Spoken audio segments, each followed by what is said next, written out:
አንዳንድ ወጣቶች ስናማትብ አማትበን መሳም ከየት ነው የመጣው? እስኪ ምክንያቱን ንገሩኝ። ምን ችግር አለው የሚል መልስ ሳይሆን የምፈልገው ምን ችግር አለው ማለት ባናማትብስ ምን ችግር አለው የሚል ጥያቄ ምንም ልጠይቅ እችላለሁ። ግን መሳም ምንድነው መንፈሳዊ ትርጉም?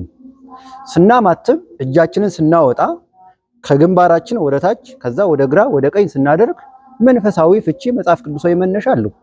መስቀል መስራታችን በመስቀል ምልክት ራሳችን መባረካችን አባቶቻችን በመስቀል መባረካቸው መጽሐፍ ቅዱሳዊ ትርጉምና ፍቺ አለው።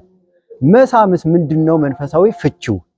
መጽሐፍ ቅዱሳዊ ማብራሪያው ምንድነው?